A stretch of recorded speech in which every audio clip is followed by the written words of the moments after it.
রমাকান্ত আমার পায়ে পড়ে বললে, দোহাই বাবা ঠাকুর, ফাঁসি যেতে পারবো না, আমাকে বাঁচান। আমি বললুম, তুই এক্ষুনি তোর বাড়ি গিয়ে সব রক্ত ধুয়ে সাফ করে ফেলবি, তোর রামদা গঙ্গায় ফেলে দিবি, তারপর গায়েব হয়ে থাকবি। 1 বৎসর পরে গায়ে ফিরতে পারিস। রমাকান্ত বললে, কিন্তু লাশের গতি কি করবেন? পুলিশ টের পেলেই তদারক করতে আসবে, আমাকেই আসামি বলে চালান দেবে। আমি বললুম, তোকে তা ভাবতে হবে না, যা বলছি তাই কর। রমাকান্ত যে আজ্ঞে বলে চলে গেল। এখন আর দেরি নয়, রাত 8টায় অশ্লেষা পড়বে, তার আগেই সেলাই করে ফেলো, নইলে জোড়া লাগবে না।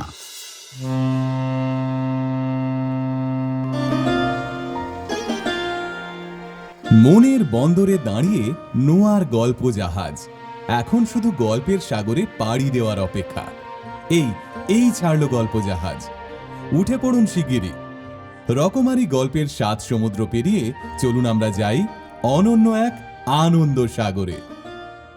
নোয়ার গল্প জাহাজ। এখন শুনবেন পরশুরামের গল্প যদু ডাক্তারের পেশেন্ট। পাঠ সুমিত কুমার রায়, জয়ন্ত দে, শৈবাল বন্দ্যোপাধ্যায়, দেবদাস হালদার, শান্তনু নন্দী, কনিনিকা ঘোষ, সব্যসাচী দাশগুপ্ত। যদু ডাক্তারের পেশেন্ট।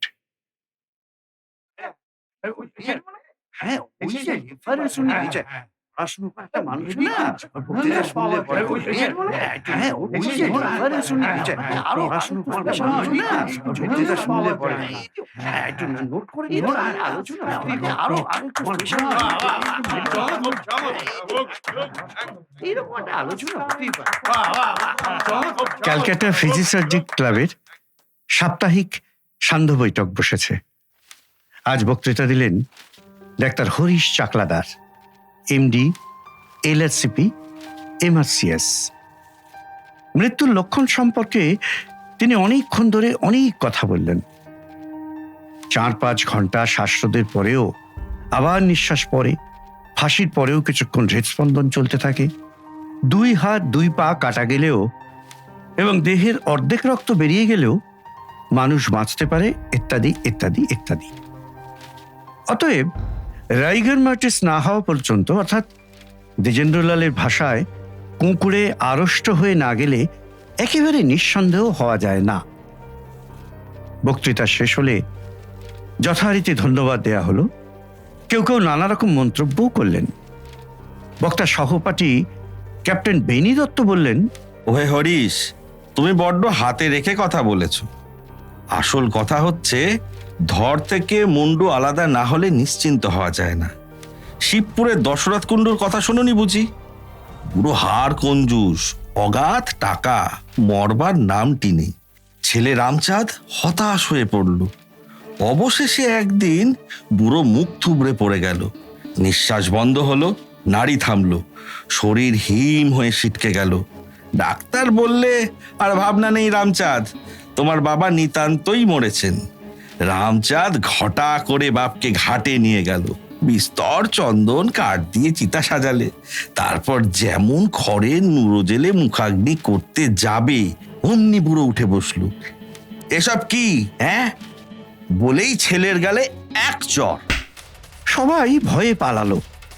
বুড়ো গটগট করে বাড়ি ফিরে এসে ঘটককে ডাকিয়ে এনে বললেন, রেমোকে ত্যায্যপুত্তুর করলুম, আমার জন্য একটা পাত্রী দেখো। সভাপতি ডাক্তার যদুনন্দন গড়গড়ি একটা ইজি চেয়ারে শুয়ে নাক ডাকিয়ে ঘুমোচ্ছিলেন। এনার বয়স এখন 90, তবে শরীর ভালোই আছে, কিন্তু কানে একটু কম শোনেন আর মাঝে মাঝে আবল তাবল বকেন। ইনি কোথায় ডাক্তারি শিখেছিলেন, কলকাতায় কি মুম্বাই কি রেঙ্গুনে, তাও লোকে ঠিক বলতে পারে না। কেউ বলে ইনি সেকেলে VLMS, কেউ বলে ওসব কিছু নন, উনি হচ্ছেন খাঁটি হ্যামার ব্র্যান্ড, অর্থাৎ হাতুড়ে। নিন্দুকেরা যাই বলুক, এককালে এর অসংখ্য পেশেন্ট ছিল। সাধারণ লোকে একে খুব বড় সার্জন মনে করত। প্রায় 25 বছর প্র্যাকটিস ছেড়ে দিয়ে ইনি এখন ধর্ম, কর্ম, সাধু সঙ্গ আর স্বাস্থ্য চর্চা নিয়ে দিন কাটাচ্ছেন। ক্লাবের বাড়িটি ইনি করে দিয়েছেন, সেজন্য কৃতজ্ঞ সদস্যগণ একে আজীবন সভাপতি নির্বাচিত করেছেন। সকলেই একে শ্রদ্ধা করেন, আবার আড়ালে হাসিটাটাও করেন। হাসির শব্দে ডাক্তার যদু গড়গড়ির ঘুম ভেঙে গেল।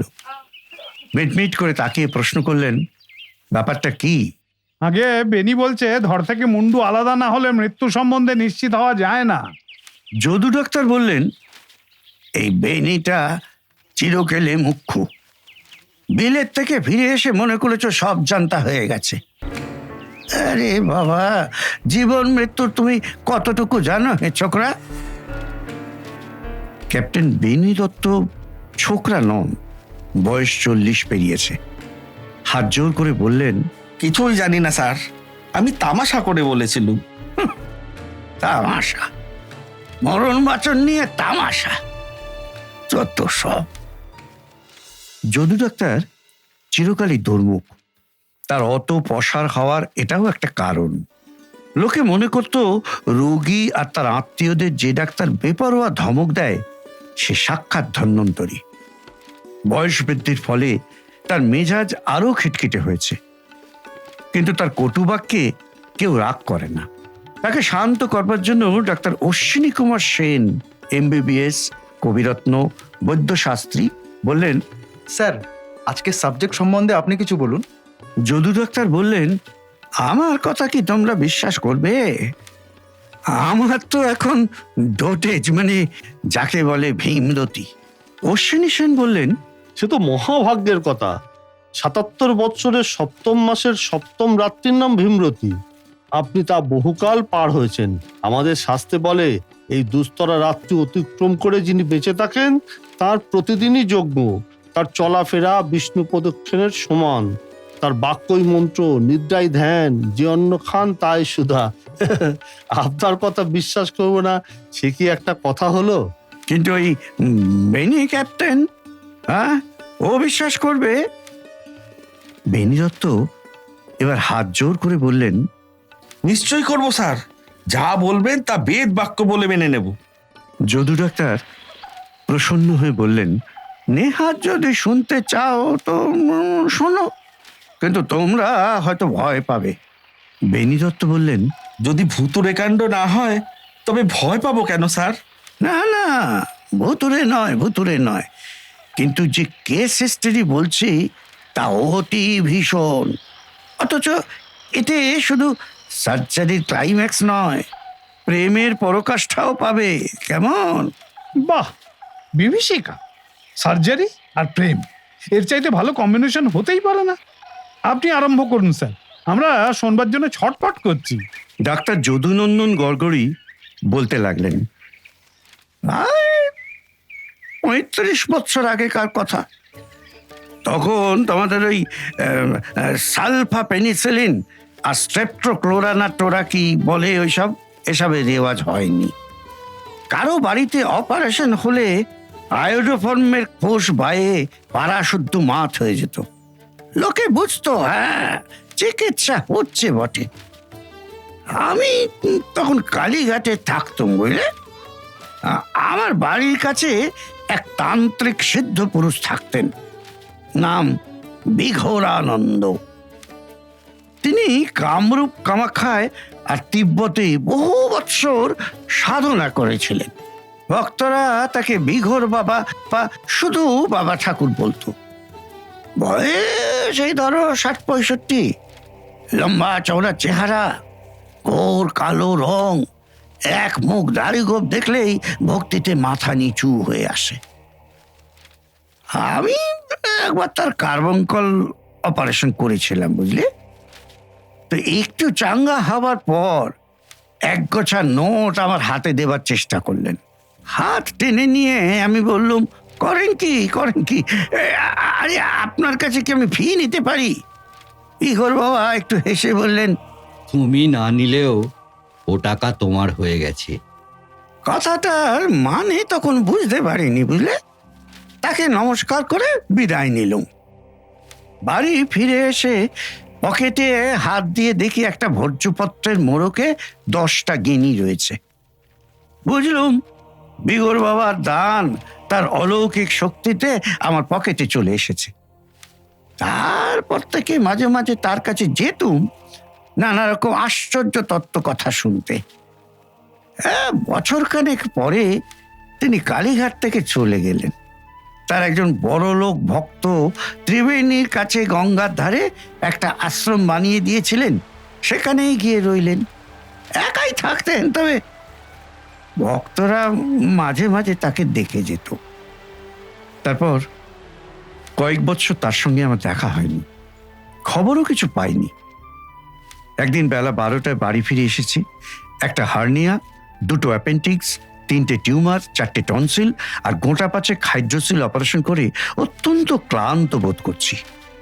নাওয়া খাওয়ার পর স্ত্রীকে বললুম, শোনো, আমি বিকেল 4টে পর্যন্ত ঘুমোবো, খবরদার কেউ যেন না ডাকে। কিন্তু ঘুমোবার জো কি? ঘন্টাখানেক পরেই ঠেলা দিয়ে গিন্নি বললেন, ওগো শুনছো, ওঠো ওঠো, জরুরি তার এসেছে। বললুম ছিঁড়ে ফেলে দাও। গিন্নি বললেন, আরে বাবা, এই যে বিঘুর বাবার তার, ওঠো ওঠো। অগত্যা টেলিগ্রামটা পড়তে হলো। লিখেছেন, এখনই চলে এসো, মোস্ট আর্জেন্ট কেস। তখনই মোটর গাড়িতে রওনা হলুম। ব্যাগটা সঙ্গে নিয়ে নিলাম। তাতে কিছু মামুলি সরঞ্জাম ছিল। এরকম কেস কিছুই তো জানা নেই, তো সেই জন্য বিশেষ কোনো ওষুধপত্র নিতে পারলাম না। শীতকাল, পৌঁছতে সন্ধে হয়ে গেল। বিঘুর বাবার আশ্রমটি ত্রিবেণীর কাছে কাগমারি গ্রামের গঙ্গার ধারে, খুব নির্জন স্থান। কাছাকাছি কোনো লোকালয় নেই। গাড়ি থেকে নেমে আশ্রমের আগর ঠেলে ভিতরে ঢুকতেই বিঘুর বাবার সাথে দেখা। পরনে লাল চেলির জোর, কপালে রক্তচন্দনের ফোঁটা, পায়ে খড়ম, মুখো হাতে দাঁড়িয়ে দাঁড়িয়ে তামাক খাচ্ছেন। আমাকে দেখে বললেন, এসো ডাক্তার। যাক, নিশ্চিন্ত হওয়া গেল, এর কোনো ফ্যাসাদ হয়নি। প্রণাম করে জিজ্ঞেস করলুম, পেশেন্টকে কার কি হয়েছে? বললেন, ঘরের ভেতরে এসো, সচক্ষেই দেখলে বুঝবে। ঘরটি বেশ বড়, কিন্তু আলো অতি কম। এক কোণে পিলসুজের মাথায় পিদিম চলছে, তাতে কিছু স্পষ্ট দেখা যাচ্ছে না। একটু পরে দৃষ্টি খুললে নজরে পড়ল ঘরের এক পাশে একটা তক্তপোষ, বোধহয় বিঘুর বাবা তাতেই শোন। আর এ পাশে মেঝেতে একটা মাদুরের ওপর দুজন পাশাপাশি চিত হয়ে চোখ বুজে শুয়ে আছে। একখানা কম্বল দিয়ে সমস্ত শরীর ঢাকা, শুধু মুখ দুটো বেরিয়ে আছে।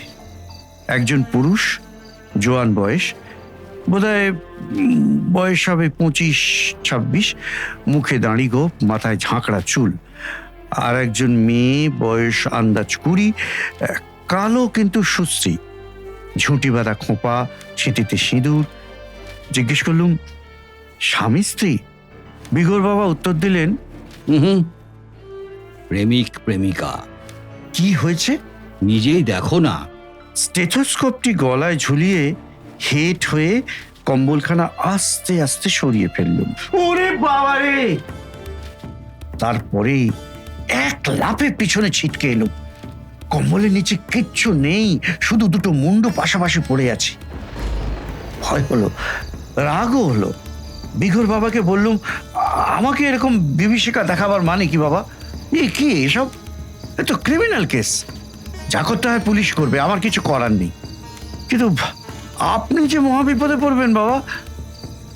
বাবা শুধু একটু হাসলেন।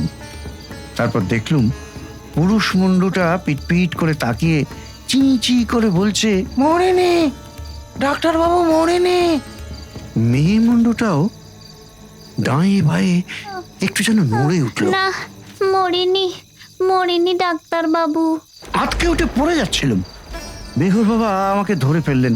আরে বললেন, ও হে গড়গড়ি ডাক্তার, ভয় নেই, ভয় নেই। মুন্ডু কাটা গেছে, কিন্তু আমি এদের বাঁচিয়ে রেখেছি। মৃত সঞ্জীবনী বিদ্যা শুনেছ? তার প্রভাবে এরা এখনো বেঁচে আছে। ডিসেকশন রুমে বিস্তর মরা ঘেঁটেছি, হরেক রকম বিভৎস লাশ দেখেছি, কিন্তু এমন ভয়ঙ্কর পিলিয়ে চমকানো ব্যাপার কখনো দৃষ্টিগোচর হয়নি। সেই শীতে আমার গা দিয়ে ঘাম ঝরছিল। কোনো রকমে নিজেকে সামলে নিয়ে বললুম, এতে ধর কোথায় গেল? ওই যে ওই কোনটায় হ্যাঁ? কম্বলের নিচে পাশাপাশি শুয়ে আছে। সে কি? বিঘর বাবা আমার হাত ধরে টেনে নিয়ে গিয়ে বললেন, এই ধর দুটোও বাঁচিয়ে রেখেছি, দেখো না তোমার চোঙা লাগিয়ে। স্টেথোস্কোপের দরকার হলো না। বুকে হাত দিয়ে দেখলুম হার্ট আর লাংস ঠিক চলছে, তবে একটু ঢিমে। বিঘর বাবাকে বললুম, ধন্য ধন্য আপনার সাধনা। বেলিতি বিজ্ঞানের মুখে আপনি জুতো মেরেছেন, কিন্তু এতই যদি পারেন তবে ধর আর মুন্ডু আলাদা রেখেছেন কেন? জুড়ে দিলেই তো ল্যাঠা চুকে যায়। বিঘর বাবা বললেন, তা আমার কাজ নয়। আমি মৃত সঞ্জীবনী জানি, কিন্তু খণ্ড যোজনী বিদ্যা আমার আয়ত্ত নয়। ও হলো মুচি বা ডাক্তারের কাজ। মুচি তো আবার লাশ ছোঁবে না, তার মোটরও নেই যে এ অবেলায় এত দূরে আসবে। তাই তোমাকে ডেকেছি, তুমি ধরের সঙ্গে মুন্ডু সেলাই করে দাও। আমি নিবেদন করলুম, বাইরের চামড়া সেলাই করলেই তো গলার হাড় আর নলি জুড়বে না। সার্কুলেশন, রেসপিরেশন এবং স্পাইনাল কর্ডের সঙ্গে ব্রেনের যোগ কি করে হবে এসব? সেলিব্রেশন অর্থাৎ মস্তিষ্কের ক্রিয়া তো চলবে না তাহলে? কেন চলবে না? দুই ভুরুর মধ্যে আজ্ঞাচক্র ঘুরছে, তাতেই পঞ্চেন্দ্রিয় আর মনের ক্রিয়া চলছে। কাটা মুন্ডু কথা কয়েছে, তা তো তুমি সকর্ণে শুনেছ। কোনো চিন্তা নেই, তুমি সেলাই করে ফেলো। আমি বললুম, সেলাইয়ের উপযুক্ত বাঁকা ছুঁচ আর ক্যাটগ্যাট তো আমার সঙ্গে নেই, আর সেপসিস অর্থাৎ পচন বন্ধ করবো কি করে? তোমাকে একটা গুণ ছুঁচ আর সুতলি দড়ি দিচ্ছি, পচবার ভয় নেই। দেখছো না, কাটা জায়গায় গঙ্গা মৃত্তিকা লেপন করে দিয়েছি। ওই কাদা শুদ্ধ সেলাই করে দাও। বড়ই মুশকিলে পড়া গেল। আয়োজন কিছুই নেই, অ্যাসিস্ট্যান্ট নেই, নার্স নেই, অপারেশন টেবিল নেই, আলো নেই পর্যন্ত। অথচ বিঘরানন্দ আমাকে এমন সার্জারি করতে বলেছেন যা কোশ্মিন কালেও কোথাও কখনো হয়নি। ক্যাপ্টেন বেনি দত্ত বললেন, হয়েছিল স্যার, গজানন গণেশ আর অজানন দক্ষ। আরে বাবা, তারা হলেন দেবতা। আচ্ছা বেনি, আজকাল বড় অপারেশনের আগে তোমরা নাকি হরেক রকম টেস্ট করাও? আজ্ঞে হ্যাঁ, blood pressure, blood count, blood sugar, x ray photo, cardiogram প্রভৃতি মামুলি রুটিন টেস্ট তো আছেই। তাছাড়া non protein nitrogen, total heavy hydrogen, body ফ্যাটের আয়োডিন ভ্যালু, হাড়ের ইলাস্টিসিটি, দাঁতের রেডিও অ্যাক্টিভিটি, চামড়ার স্পেকট্রোগ্রাম এসবও দেখা দরকার। অধিকন্তু রোগী আর তার আত্মীয়দের ইন্টেলিজেন্স কোশ্চেন টেস্ট করালে খুব ভালো হয়। আহ, শাঁসালো পেশেন্ট হলে অন্তত 20 জন স্পেশালিস্টের রিপোর্ট নেওয়া চাই। আর গরিব পেশেন্টকে বলে দিই, উঁচু দরের চিকিৎসা তোমার সাধ্য নয় বাপু। দাতব্য হোমিওপ্যাথিক খাও গিয়ে, আর না হয় পাঁচশিকের মাদুলি ধারণ করো। যদু ডাক্তার বললেন, আমাদের আমলে অত সব ছিল না। জীব আর নারী, থার্মোমিটার আর স্টেথোস্কোপ, এটাই যা করার করো। আর এই দুই পেশেন্টের তো চূড়ান্ত অপারেশন অর্থাৎ মুন্ডুচ্ছেদ আগেই হয়ে গেছে। এখন তো টেস্ট করা বৃথা। যাক, তারপর যা হয়েছিল শোনো। আমাকে দ্বিধাগ্রস্ত দেখে বিঘরানন্দ আমার কাঁধে হাত দিয়ে বললেন, ডাক্তার, অত মাথা ঘামিও না ডাক্তার, শুধু সেলাই করে দাও। বাকিটুকু কুলকুণ্ডলিনী নিজেই করে নেবেন। আমি বললাম, বাবা ঠাকুর, ধরের সঙ্গে মুন্ডু সেলাই করা সার্জেনের কাজ নয়, থিয়েটারে ওই বাবা মুস্তাফার কাজ। বেশ, আপনার আজ্ঞা পালন করব, কিন্তু দুজনের হিস্ট্রি তো বললেন না।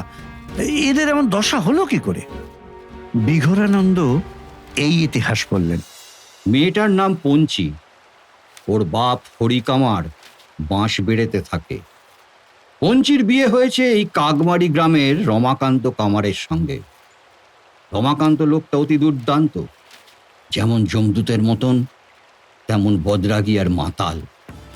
সে জমিদার বাড়িতে প্রতি বৎসর নবমী পূজায় 108টা পাঁঠা, 10টা ভেড়া আর গোটা 2 মোষ এনে এক কোপে কাটে।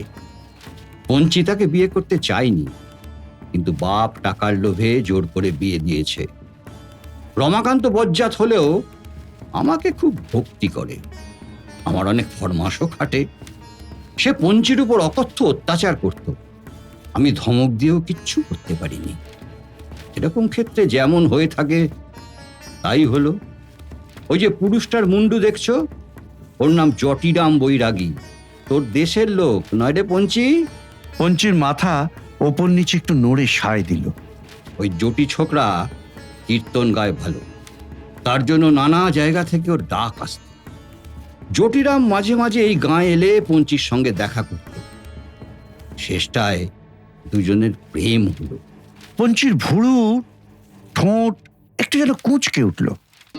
বিঘোরানন্দ বলতে লাগলেন, রমাকান্ত টের পেয়ে একদিন পঞ্চিকে বেদম মারলে, কিন্তু তাতে কোনো ফল হলো না। তারপর গতকাল রাত 1টার সময় আমি ঘুমিয়ে আছি, এমন সময় বাবা ঠাকুর, বাবা ঠাকুর, দরজায় ধাক্কা পড়লো। বাবা ঠাকুর। উঠে দরজা খুলে দেখি রামদা হাতে রমাকান্ত। আমার পায়ে পড়ে কাঁদতে কাঁদতে রমাকান্ত বলল, সর্বনাশ করেছি বাবা ঠাকুর, এক কোপে দুটো সাবার করেছি, বাঁচান আমাকে। ব্যাপারটা এই, আগের দিন রমাকান্ত পঞ্চিকে বলেছিল আমি ভদ্রেশ্বর যাচ্ছি, চৌধুরী বাবুদের লোহার গেট তৈরি করতে হবে, 4-5 দিন পরে ফিরবো, তুই সাবধানে থাকিস। সব মিথ্যে কথা। রাত দুপুরে রমাকান্ত চুপি চুপি তার বাড়িতে এলো এবং আস্তে আস্তে ঘরে ঢুকে দেখলে পঞ্চি আর জটিরাম পাশাপাশি শুয়ে ঘুমোচ্ছে। দেখেই রামদায়ের এক কোপে দুজনের মুন্ডু কেটে ফেলল। তারপর ভয় পেয়ে আমার কাছে ছুটে এসেছে। আমি তখনই রমাকান্তর সঙ্গে তার বাড়ি গেলাম। প্রথমেই মৃত সঞ্জীবনী বিদ্যা প্রয়োগ করে পঞ্চি আর জটিরামের সূক্ষ্ম শরীর আটকে ফেললুম। তারপর রমাকান্তকে বললুম, তুই ধর দুটো কাঁধে করে আশ্রমে নিয়ে চল, মুন্ডু দুটো আমি নিয়ে যাচ্ছি। আশ্রমে এসে রমাকান্ত আমার উপদেশ মতো ধর এক জায়গায় আর মুন্ডু আরেক জায়গায় শুইয়ে দিলে। খণ্ড যোজনের আগে পর্যন্ত এই রকম তফাৎ রাখাই তন্ত্রোক্ত পদ্ধতি। সূক্ষ্ম শরীরেরও কি দুভাগ হয়েছিল? মুন্ডু আর ধর দুটোই আলাদা হয়ে পিছে রইল কি করে? যদু ডাক্তার বললেন, না তোমরা দেখছি কিছুই জানো না। সূক্ষ্ম শরীর ভাগ হয় না, নৈনং ছিন্দন্তি শস্ত্রাণি। তার অ্যানাটমি অন্যরকম, কতকটা ওই অ্যামিবার মতো, কিন্তু ঢের বেশি ইলাস্টিক। ধর আর মুন্ডু তফাতে থাকলেও সূক্ষ্ম শরীর চিটে গুড়ের মতো বেড়ে গিয়ে দুটোতেই ভর করতে পারে। তারপর বিঘর বাবা যা বলেছিলেন শোনো। রমাকান্ত আমার পায়ে পড়ে বললে, দোহাই বাবা ঠাকুর, ফাঁসি যেতে পারবো না, আমাকে বাঁচান। আমি বললুম, তুই এক্ষুনি তোর বাড়ি গিয়ে সব রক্ত ধুয়ে সাফ করে ফেলবি, তোর রামদা গঙ্গায় ফেলে দিবি, তারপর গায়েব হয়ে থাকবি। 1 বছর পরে গায়ে ফিরতে পারিস। রমাকান্ত বললে, কিন্তু লাশের গতি কি করবেন? পুলিশ টের পেলেই তদারক করতে আসবে, আমাকেই আসামি বলে চালান দেবে। আমি বললুম, তোকে তা ভাবতে হবে না, যা বলছি তাই কর। রমাকান্ত যে আজ্ঞে বলে চলে গেল।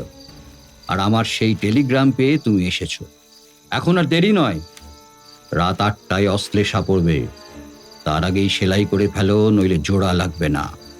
গুণ ছুঁচ আর সুতলি নিয়ে আমি সেলাই করতে যাচ্ছি, এমন সময় দেখলুম আরে ভয় পাচ্ছ কেন?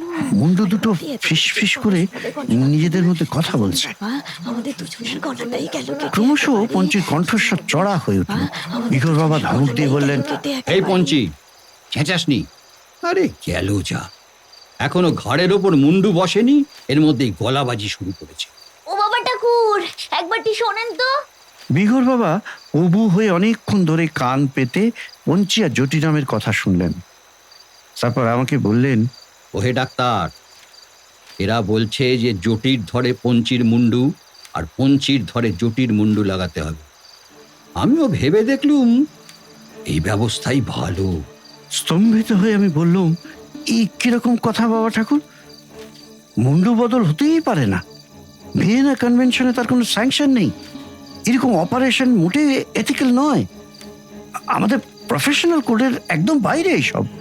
বিঘর বাবা বললেন, আরে রেখে দাও তোমার কোড, পঞ্চি যদি নিজের ধর আর মুন্ডু নিয়ে বেঁচে থাকে তবে যে আবার রমাকান্তের কবলে পড়বে। মুন্ডু বদল করলে এদের নব কলেবর হবে, কোনো গোলযোগের ভয় থাকবে না। আর একটা মস্ত লাভ এই হবে যে কখনো এদের ছাড়াছাড়ি হবে না। জটিরাম যদি আগে মরে তবে তার ধর নিয়ে পঞ্চির মুন্ডু বেঁচে থাকবে। পঞ্চি যদি আগে মরে তবে তার ধরটা জটির মুন্ডু নিয়ে বেঁচে থাকবে। এই পঞ্চিটা অত্যন্ত চালাক। হ্যাঁ, এর মাথা থেকেই এই বুদ্ধি বেরিয়েছে। জটিরাম হচ্ছে হাঁদারাম। কালই আমি ভৈরব মতে এদের বিয়ে দেবো, আমার আশ্রমেই এরা বাস করবে। আমি প্রশ্ন করলুম, ধর আর মুন্ডু বদল হলে কে পঞ্চি কে জটিরাম তার স্থির হবে কি করে? বিঘুর বাবা বললেন, মাথা হলো উত্তমাঙ্গ, মাথা অনুসারেই লোকের নাম হয়, ধর যারই হোক। ক্যাপ্টেন বেনি দত্ত জনান থেকে বললেন, কিন্তু গণেশ আর দক্ষের বেলায় তো তা হয়নি। যদু ডাক্তার বলতে লাগলেন, এরপর আর আপত্তি করা চলে না। অগত্যা খণ্ড যোজনের জন্য প্রস্তুত হলাম। অ্যানাস্থেটিক দরকার হলো না। বিঘোর বাবা মাথায় আর গলায় হাত বুলিয়ে অসাড় করে দিলেন, কিন্তু ভোতা গুনছুঁচ আর খসখসে পাটে সুতলি দিয়ে চামড়া পড়া গেল না। বিঘোর বাবা বললেন, এই পিদিম থেকে রেড়ির তেল নিয়ে ছুঁচ আর সুতোয় বেশ করে মাখিয়ে নাও। তাই নিলুম। লুব্রিকেট করার পর কাজ সহজ হলো। আধ ঘন্টার মধ্যে মুন্ডুর সঙ্গে ধর সেলাই করে ফেললাম। এখন এদের শরীরে কিছু তাজা রক্ত পুরে দেওয়া দরকার। অভাবে 500 সিসি গ্লুকোজ স্যালাইন। কিন্তু এই পাড়া গায়ে জোগাড় করা কি সম্ভব হবে? যদি নেহাতি বেঁচে থাকে তবে এরপর কিছুদিন ওই লিভার এক্সট্রাক্ট, ব্লাড স্পিল আর ভিগারোজিন খাওয়াতে হবে, নইলে গায়ে জোর পাবে না। বিঘর বাবা বললেন, ওসব ছাই ভস্য চলবে না বাপু। এখন এরা সমস্ত রাত ঘুমুবে। কাল সকালে জেগে উঠলে ছোলা গুড় দিয়ে খান কতক রুটি পথ্য করবে। তারপর বেলা হলে পঞ্চি ভাত চড়িয়ে দেবে আর লঙ্কা বাটা দিয়ে কাঁকড়া চচ্চড়ি রাঁধবে, তাতেই বলবান হবে। জটিরাম আবার গাঁজা খায়, নয় রে জোটে? জটিরাম দাঁত বের করে বললেন, হ্যাঁ হ্যাঁ হ্যাঁ। বিঘর বাবা বললেন, বেশ তো, কাল সকালে আমার প্রসাদী ছিলিমে 2-1 টান দিস, কিন্তু এখন খাওয়া চলবে না। গলার জোর পোক্ত হতে 4-5 ঘন্টা সময় লাগবে। এখন খেলে সেলাইয়ের ফাঁক দিয়ে সব ধোঁয়া বেরিয়ে যাবে। দেখো ডাক্তার, তোমাকে ফি কিছু দেব না। আজ তুমি যা দেখলে তারই দাম লাখ টাকা। আমি উত্তর দিলুম, তাতে কোনো সন্দেহ নেই বাবা। আমার চক্ষু কর্ণ সার্থক হয়েছে, অহংকার চূর্ণ হয়েছে, গা দিয়ে ঘাম ছুটছে, আগা পাঁচতলা রোমাঞ্চিত হচ্ছে। আমি ধন্য হয়েছি। এখন অনুমতি দিন, আমি বাড়ি ফিরে যাই, দুটো ব্রোমাইড খেয়ে নাক ঠান্ডা করে শুয়ে পড়ি। এই বলে প্রণাম করে সেই রাত্রেই কলকাতায় ফিরে এলুম। ডাক্তার অশ্বিনী কুমার সেন বললেন, কিমাশ্চর্য মত পরম, ফ্ল্যাবারগাস্টিং মিরাকেল। অতি খাসা। পরকীয়া প্রেমের এমন পারফেক্ট পরিণাম বৈষ্ণব সাহিত্যেও নেই। আর সিম্বায়োসিসের এমন চমৎকার দৃষ্টান্ত বায়োলজির কেতাবেও পাওয়া যায় না। আচ্ছা স্যার, নায়ক নায়িকার তো একটা হিল্লে লাগিয়ে দিলেন, কিন্তু রমাকান্তর কি হলো? ডাক্তার যদু গড়গড়ি বললেন, শুনেছি 1 বছর পরে এসে চুপি চুপি বিঘর বাবার আশ্রমে এসেছিল, কিন্তু ওই জটি আর পঞ্চিকে দেখে ভূত পেতনি মনে করে তখনই পালিয়ে যায়। তারপর থেকেই নাকি সে নিরুদ্দেশ। আহা হা হা, তার জন্য দুঃখ হয়। বেচারা খুন করেও ওকে সায়স্তা করতে পারলো না। নামটাই যে অপয়া। ডাইনে বাঁয়ে যেদিক থেকে পড়ুন পাবেন রমাকান্ত কামার। আমাদের সুবল বসুও তার দুমুখ নামের জন্য উন্নতি করতে পারছে না। আচ্ছা, তারপর আর কখনো আপনি পঞ্চি আর জটিরামকে দেখেছিলেন?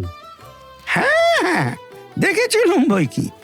2 বছর পর বিঘর বাবা চিঠি লিখলেন, মাঘ সংক্রান্তির দিন জটি পঞ্চির ছেলের অন্নপ্রাশন, তুমি অবশ্যই আসবে। বাবা যখন আদেশ তখন যেতেই হলো। তা গিয়ে কি দেখলেন? দেখলাম বিঘর বাবা ঠিক আগের মতন লাল চেলি জোর পরে দাঁড়িয়ে হুঁকো টানছেন। পঞ্চি তার মাস্কেউলার মদ্দা হাতে একটা মস্ত কুরুল নিয়ে কাঠ চেলা করছে। জটিরাম রোয়াকে বসে একটা পিঁড়িতে আলপনা দিচ্ছে আর কোলের ছেলেকে দুধ খাওয়াচ্ছে।